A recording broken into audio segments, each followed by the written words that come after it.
Hello everybody and welcome to another episode of Vegan Proteins, Muscles by Brussels Radio. My name is 𝐃𝐨𝐧'𝐭. And I'm Danny. And this is our 57th episode.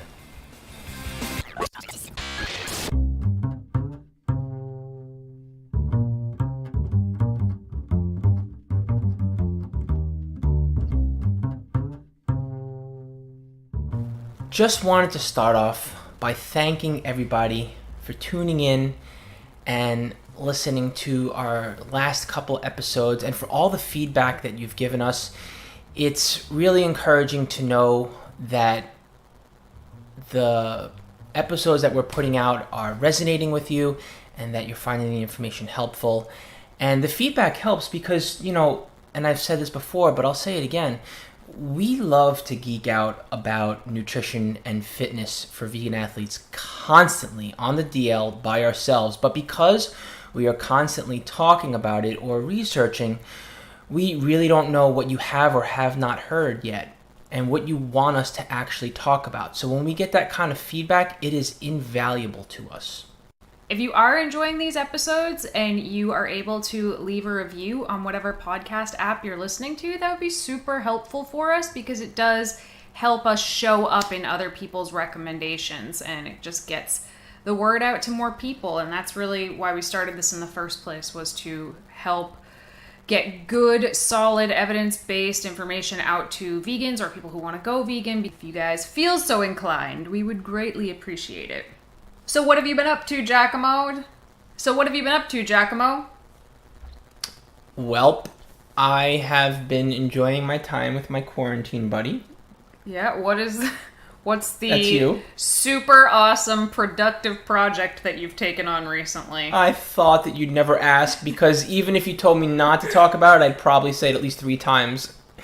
I have been finishing up a project that I started about 5 years ago, and I wasn't happy with it back then, and I'm probably still not going to be happy with it right now because I am a perfectionist. But anyway, long story short, I'm making a complete replica to spec of Super Mario Brothers World 1-1, the very first side-scrolling world and design, and I am actually spending an exorbitant amount of time on this project. Yeah, you are. Nice work. It does look really good though, guys. When it's done, we'll post pictures of it online. What have you been up to?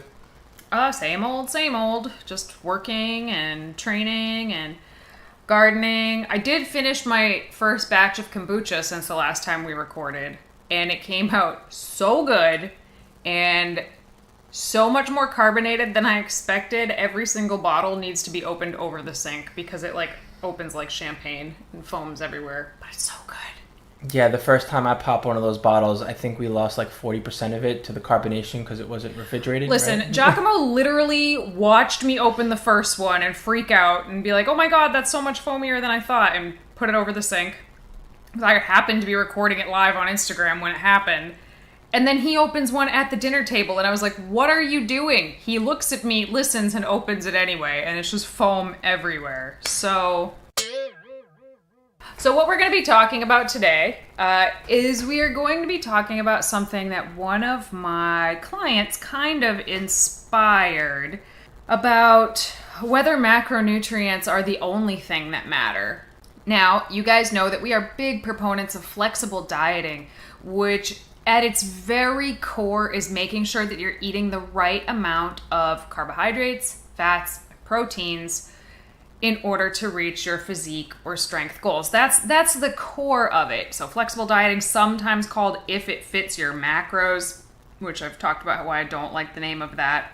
But I think a lot really gets lost in this idea of you can eat anything if it fits your macros. So it begs the question, well, does anything else matter then? And I think it's a good question.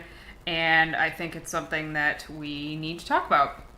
For sure. And it's one of those subjects where it's just not cut and dry. Every individual is different. Every person's journey and progression is different once they understand macronutrients on a basic level, meaning like get in a balanced amount of carbs, fats, and protein and focus on protein, right? But, you know, I don't know if any of you are familiar with the story, but like, for example, there was that teacher or that person who was talking about like the Twinkie diet. Basically, they ate nothing but Twinkies all day long and lost weight. Yes. So yeah, so they controlled the caloric intake basically by eating nothing but Twinkies. So the thing was, and not to simplify, but the thing here is like, well, just like calories, if you control your carbohydrates, proteins, and fat, you can get in the right amount of protein, you can get a balanced amount of macronutrients, and you could, I guess, theoretically eat what you want and reach your goals. But where do you draw the line? Like, do you just have protein shakes and nothing but, I don't know, Doritos all day long? Or do you find a little more of a balance and try to get in more whole foods? So I think with us, a lot of it has always come down to who we assume our audience is, right? When we started doing this podcast, and I've been vegan for this is my 18th year being vegan. This is 𝐿''𝐫𝐞𝐻 like 16th or 17th year being vegan. We assume our audience was already vegan. Those are the athletes we work with. They're all vegan. So we've taken this into consideration, and you know, the route most people have taken in the past, although I feel this is rapidly changing, is when they go vegan, they begin to eat a predominantly whole food plant-based diet, right? You did it. I did it. So many people we know have done it. And we, you know, made this podcast initially, and I wrote my book initially thinking like those are the people we're talking to. The people who are strict clean eaters, whole food plant-based, can't eat anything that didn't grow out of the ground at like high noon on a tropical island or something. Those are the people that we have often found, one, they're the people who stop being vegan. More than anybody else, those are the folks who give up being vegan, the people that have cut out so many foods that there's not much left, and they eventually develop nutrient deficiencies, right? This sounds so backwards. Oh, you just started eating whole food plant-based. How could you possibly have developed a nutrient deficiency? But a lot of the research shows that clean eaters or, quote, strict dieters are more micronutrient deficient than people who are not, right? So we wanted to teach those folks predominantly that you can include, you know, what a lot of people would consider to be fun foods, you know, having the occasional cookie, being able to go out with your family for pizza and still be really healthy and still reach your goals. But, you know, like anything, just like being vegan and being so whole food, plant-based, unprocessed, pure as the driven snow extreme, there is the opposite extreme. And now with the growth of the vegan, like anything you can eat, I can eat vegan movement, where you can literally find any animal-based food in a vegan version, we are seeing more and more people come to veganism, which is fantastic, but we're seeing them sort of bypass that whole food plant-based route entirely and just go straight to like processed vegan food, which is still a huge step in the right direction, but is also equally as problematic in its own way. Right, and I think that's why as we saw it coming, we all just accepted it in advance. You know, the community said to ourselves, well, their lifestyle is changing, it's more compassionate, it's more environmentally friendly, animals are not being harmed. So yeah, of course, like whatever it takes to get you to live a vegan lifestyle makes sense, you know, but at what cost? You know, I mean, let's not forget, we're vegans, but we're also promoting a healthy lifestyle, you know, and we want to be around for the long run to hopefully leave this earth less worse than when we found it. And when we... Less worse could also be said as better. Yeah. Just saying. Yeah, right? But basically, I guess we didn't realize just how bad it was going to get. And not to say that things are bad per se, but... No, things are great. They're not bad. Things are great. I mean, more and more people feel like transitioning to a vegan diet is easy. And that's awesome. And actually, at this retreat of some very well-known vegan health professionals that we went to last year, There were, I don't know, 40 of us in a conference room, and it was actually very divided between people who said they would just be better off eating animal products than eating this new processed vegan crap, and the other half of the room, of which Giacomo and myself and Jeff Palmer, holla Jeff Palmer, were very passionately like, are you kidding me? How on earth could eating animal foods be better than eating a Beyond Burger? Like, are you vegan? I don't know. It was heated. Trust me, you wanted to be a fly on the wall in that room if you enjoy these types of podcasts. But, you know, there are issues that we see new vegans coming across now that, you know, somebody who went vegan back in the early 2000s like we did not have these problems. I mean, I think the most like processed food we could find back then would be like tofu pups and Boca burgers. Yeah. You know? Now you can literally find 47 different kinds of ice cream and like over a dozen vegan cheeses in any store you go to. You can literally eat a sad diet, a standard American diet, as a vegan now. And on one hand, that's cool. On the other hand, you could see how that could lead even vegans to have a lot of the same health issues that standard American dieters have eventually. We just don't have the research on it yet because it's still pretty new. But there's like a level of common sense, I feel like, that is being missed right now. On both ends of the spectrum. Yeah. And I think it's worth talking more about the new era of vegans who are erring on the side of consuming too many of these, you know, standard American diet kinds of products, because ultimately it's not exactly optimal for one's health on a physical level. Like, you might be enjoying the comfort foods, but even on that, in that respect, in regards to your mental health, like, do you really want to eat nothing but comfort foods and get that kind of soothing effect from just eating the food you love, but they're not necessarily serving you because they're not nutrient dense?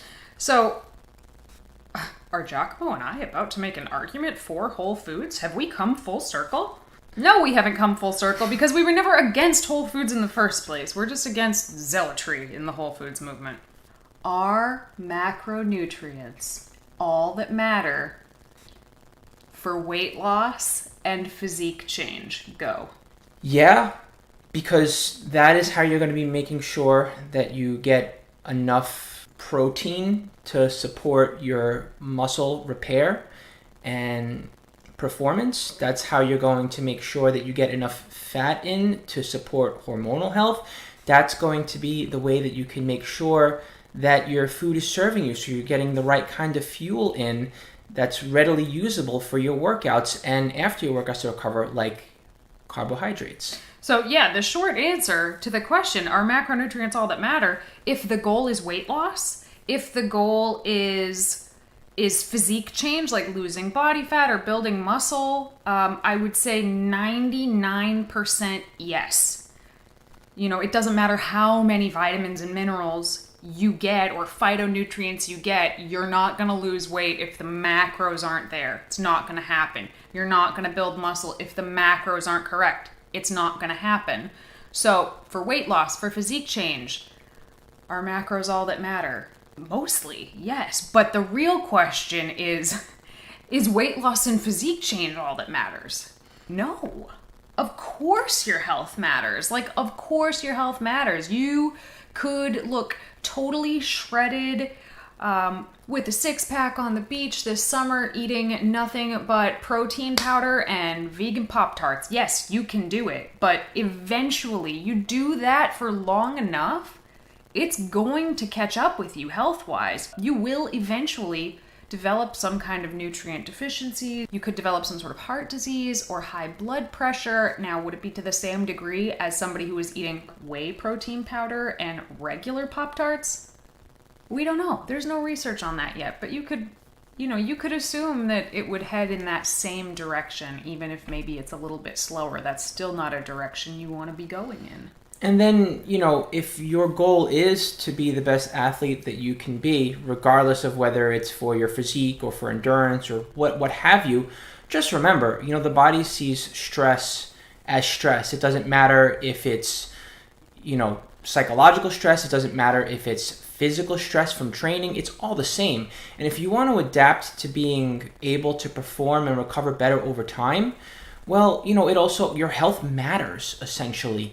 So the healthier that you're eating, the better the foods are for your body, the better your health is, the more of an anti-inflammatory effect you'll have on your system. And so it's not just about getting to your goal.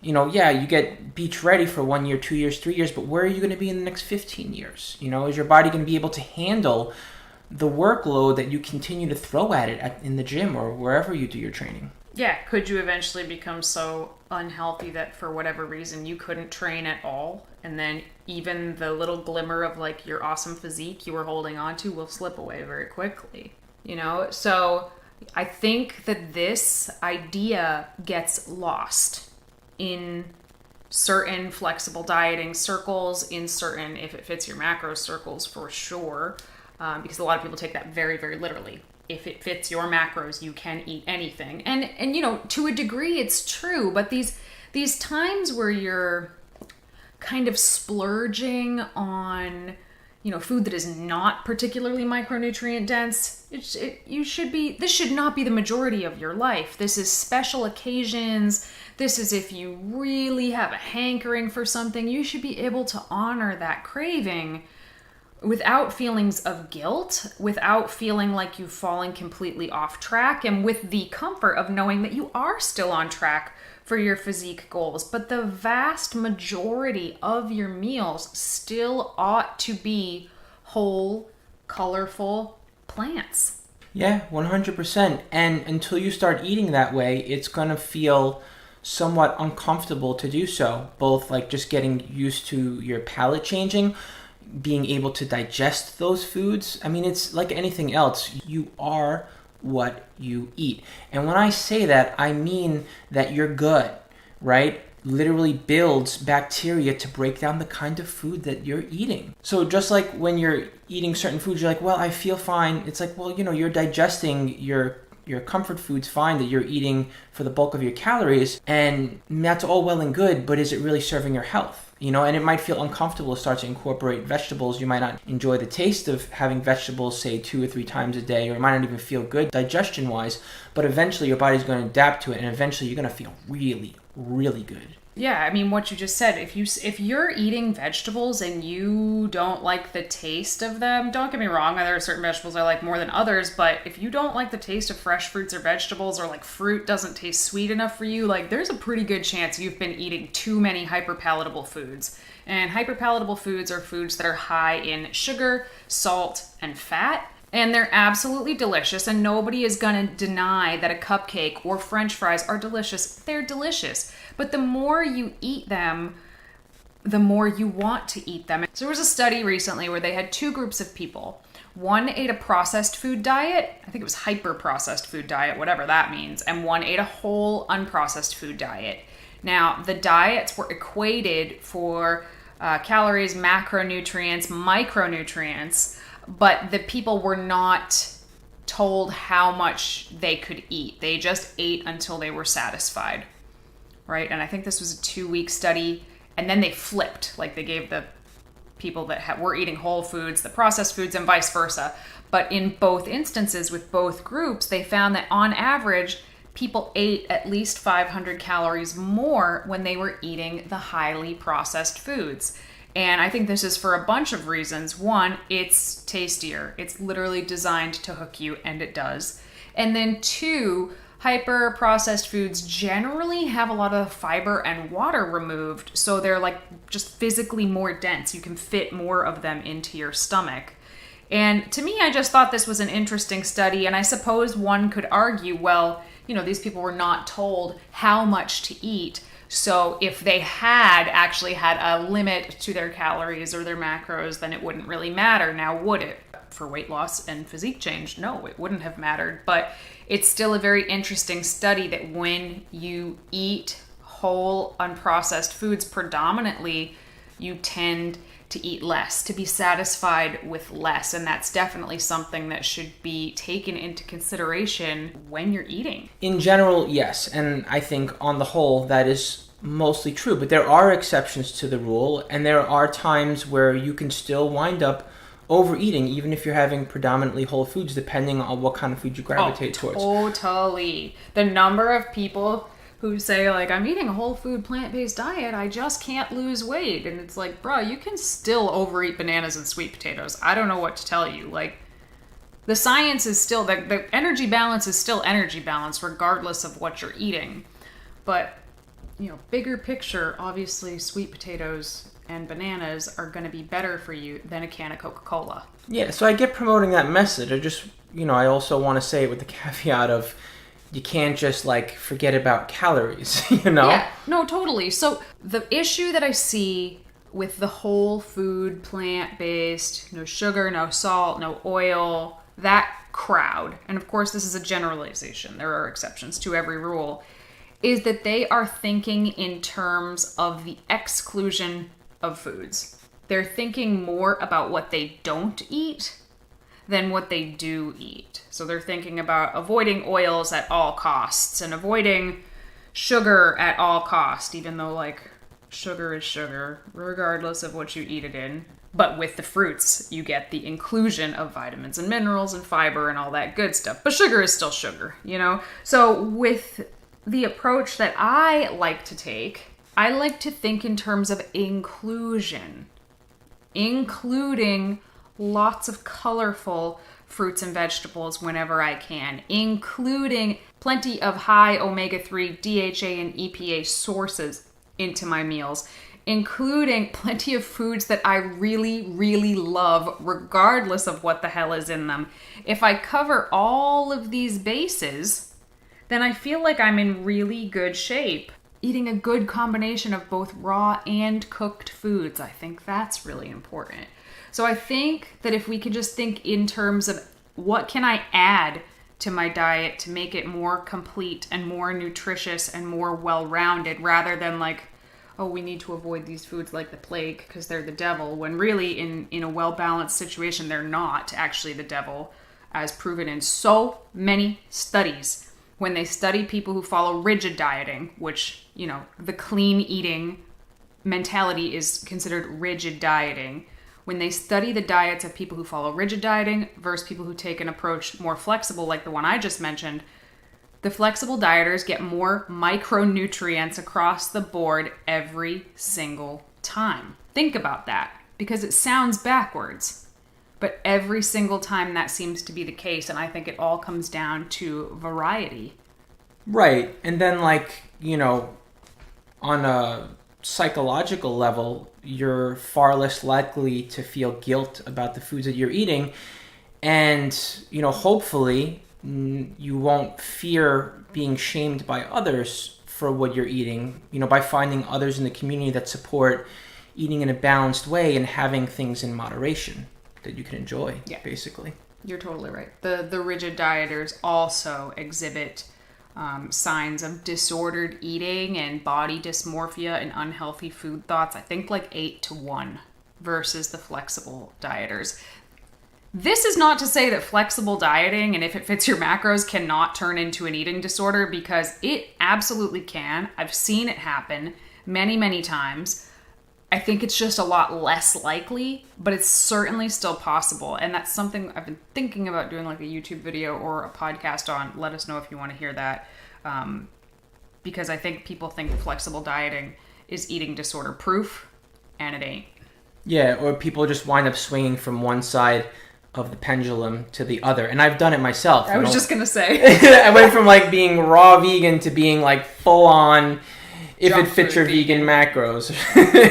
And then finally over time, I'm like, wait a minute, this is bullshit. I got to fix the behavior, and I got to just find a way to eat balance and enjoy those comfort foods in moderation, which, you know. I mean, sometimes that's a natural part of the process, though. Correct. And those are your physical and mental mechanisms trying to right themselves. Right, and until you treat the behaviors that are just so far repressed because of whatever, a lack of community support or what have you, or just something you're dealing with on your own, the cycle repeats itself, and it doesn't matter what the food is. So, I mean, there's, you know, it's not necessarily as simple as carbohydrates, fats, and protein. That can be kind of a way to control the variables and mask the behavioral changes that one needs to make over time. But, you know, ultimately, you can use these tools and these skills to make sure that you're getting in enough protein, eating the right amount of calories, and then it's up to you to make sure to favor eating foods that are good for your health, essentially. What should you do if you want to make sure that you're taking kind of the bigger picture of your nutrition into consideration rather than just focusing on macronutrients? I would say start by placing the emphasis on produce when you go shopping.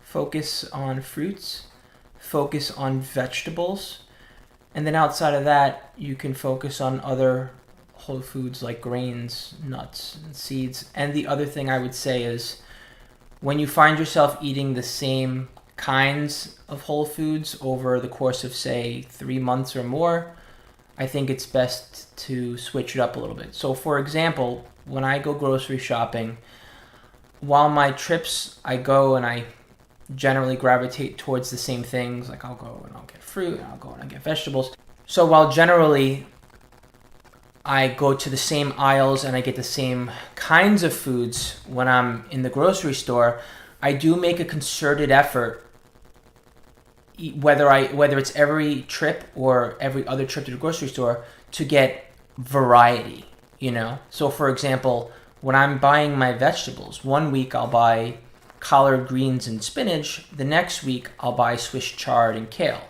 One week I'll buy apples and oranges, and the next week I'll buy strawberries and bananas, for example. And this keeps me getting in a variety of nutrients.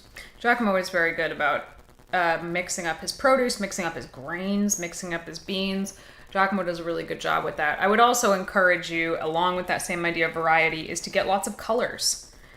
That, you know, it is true that certain colors of foods have different vitamins and minerals, and eating the rainbow, so they say, not Skittles, helps to get in lots of vitamins and minerals.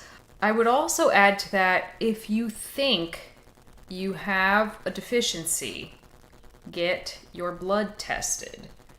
I am a huge fan of getting your blood drawn once a year. If you have the privilege to have access to that kind of health care, you should do it. If you don't have health insurance, there are actually certain labs that you can buy online out of pocket to get vitamins and minerals, or even sometimes hormones tested, which is pretty cool.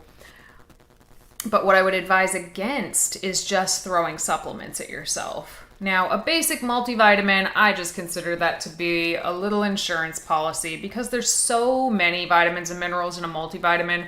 There's not enough of any one vitamin in there to hurt you, even if you don't need it. You know, as opposed to taking individual vitamin K supplements every day. You can hurt yourself taking a vitamin K supplement every day if you don't need it. You can hurt yourself taking an iron supplement every day if you don't need it. And in individual supplements, there's a lot more of them. So multivitamins are very low risk, but individual vitamins can be high risk. And I think that it's safer and probably cheaper just to get your blood tested than to just start throwing random supplements at yourself and seeing what sticks, because you will never know what you were deficient in or what you weren't deficient in. You'll just never be able to pinpoint what the heck was actually going on. If anything, you might be totally fine.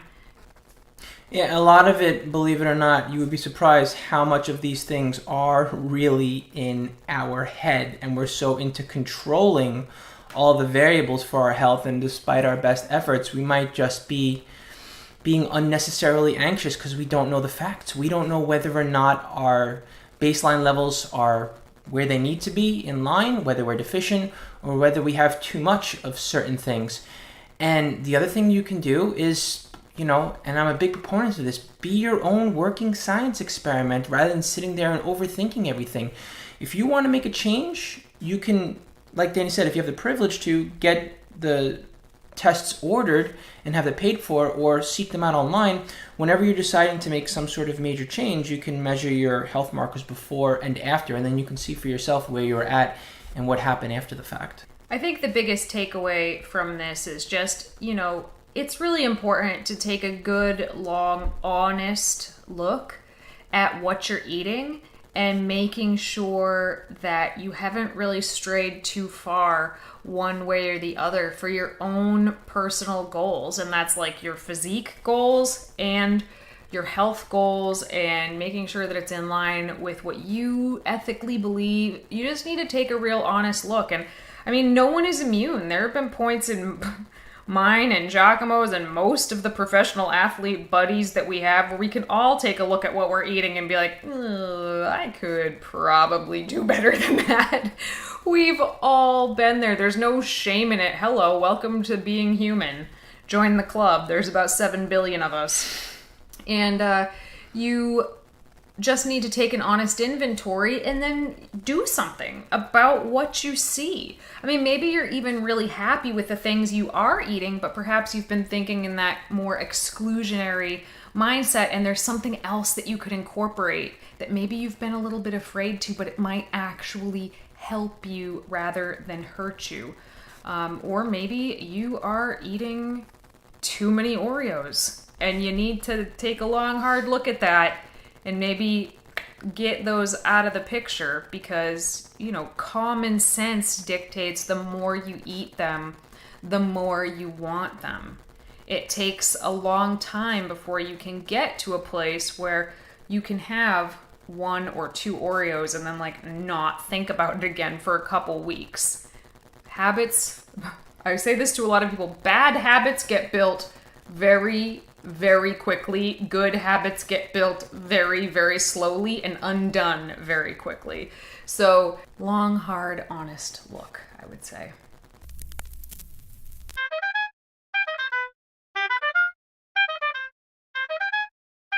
Moving on to our question segment. We have a question. I'm going to leave it anonymous here just in case they want it that way. It says, how can I deal with my hyper focus on food? I find myself focusing on food all the time. All right.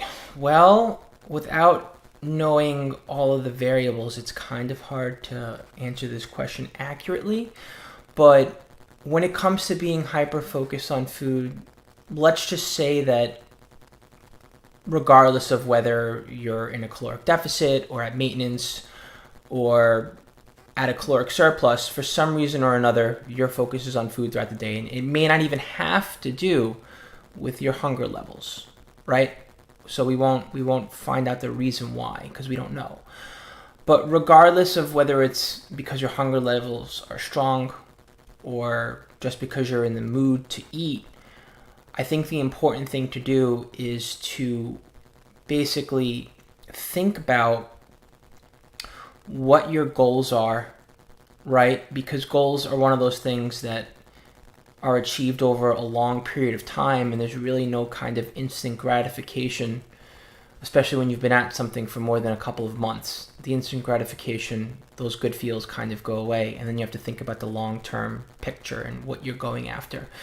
And while that might not necessarily make you feel good in the moment, it might help with the impulsivity to want to think about food and want to engage in eating. Because food focus isn't necessarily just eating, it's the obsession with thinking about food, with planning to eat. It could be you sitting down with your macro calculator and saying to yourself, how can I make this food work? And you might just be focused on food in and of itself. The best thing that I would say is to find other things to do with your time that provide you with instant gratification, whether it's calling someone you love, finding a hobby or something to do, getting out of the kitchen, getting out of your head some other way, going for a walk. So what I have done personally that's worked in the past, and it's not, I don't pretend to have all the answers, but something that I like to do is I put a list of things to do that I love inside of my pantry. So when I go to open up that pantry door, which is like my physical cue to say, okay, I'm focused on food right now. I don't give a shit because I know I can control the urge and not eat, but I shouldn't be thinking about food. I shouldn't be opening and closing the pantry door 10 times an hour, for example. And not to exaggerate, but I put a list on that pantry door so the second I open it, I have another physical cue that says, hey, rather than staring blankly into your pantry and not eating and being proud of not eating because it's not time to eat yet, why don't you just look at that list of things to do and do something else? And then, boom, I immediately have a cue to do something else. And I wind up doing something else that I enjoy that has nothing to do with even thinking about food.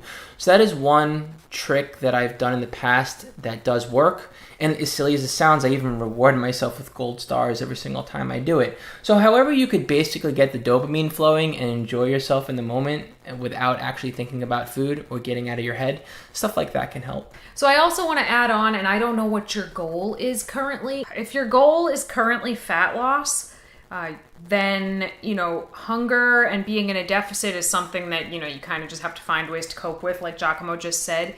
If your goal is not currently fat loss, you are probably not eating enough.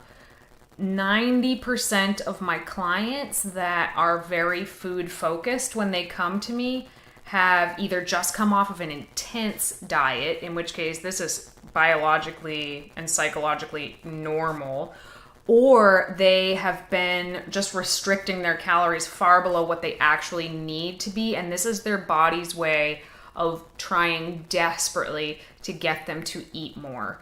So, all of 𝐾𝐨𝐽's tips are fantastic if your goal is currently fat loss, because there is some hunger and some food focus that is going to come along with that eventually. But if your goal is just to maintain, or God forbid, your goal is to build muscle, try increasing your calories. And a lot of these mental things going on, like food focus, like food obsession, they will start to clear up on their own. Yeah, so behavior first, and then it corrects itself over time, basically. Next question is from @MelodyKincaid on the IGs for Danny. Why does intermittent fasting not help everyone lose weight? Okay, so why does intermittent fasting work for some people to lose weight and not others? This all comes down to calorie intake. That's it. That's the short and simple. So we've talked about intermittent fasting a few times, although I don't think we've done a whole episode on it. Honestly, I don't think we need to do a whole episode on it. There's nothing special about intermittent fasting. There's nothing magic about intermittent fasting. At the end of the day, what matters is that you're in a caloric deficit, and that is all that matters for weight loss.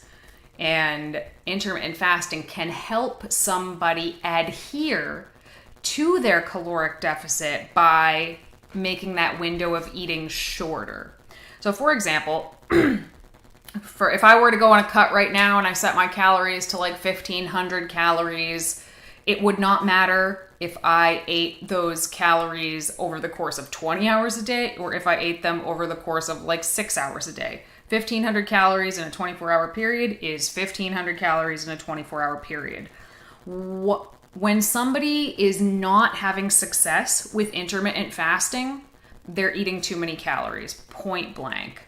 But why is someone eating too many calories? There's a couple of options here. One, they just don't know. They just don't know that they still need to adhere to a caloric goal, to a caloric upper limit in order to lose weight. They might think that there's something about the hours that they're eating themselves that are magic that are going to make them lose weight, and that's not the case. It's always going to come down to the numbers. That's one option. Or they do know what they're supposed to be eating, but they're having a real hard time sticking to it because their window of eating is so small. They've been fasting for so long that by the time their feeding window is there, they're ravenous and they overeat.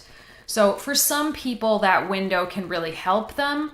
For other people, that window can really hurt them. I've known people who eat in a 1 hour window. They fast for 23 hours and then literally binge for 60 minutes straight. I don't know about you, but I can eat me some 3,000 calories in an hour really easily if I want to.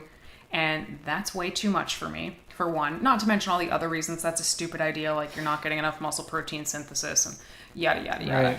Right. But at the end of the day, if intermittent fasting is not working for somebody, they're eating too many calories still. What's a healthy window over here? I would say maybe like an 8-hour feeding window. Yeah, I think shortening your feeding window more than 8 hours is one. You're pushing the limits really of what's intelligent here, and you're not going to be able to stimulate muscle protein synthesis as much as you need to in, say a 6-hour window. Exactly. So, but, there are benefits to closing, basically telling your brain, I don't eat at these times. Setting up food rules for yourself in general can be helpful as long as they are sensible in any kind of diet. But at the end of the day, it all comes down to calories in, calories out. All right, everybody, thank you so much for tuning into another episode of Vegan Proteins Muscles by Brussels Radio. We love to hear feedback from you, so please do not hesitate to reach out to us at Facebook, Instagram, or YouTube. Or you can shoot us an email at veganproteins@gmail.com. We love to hear from you. Thanks again for tuning in. My name is Danny. And I'm Giacomo. And we will talk to you soon.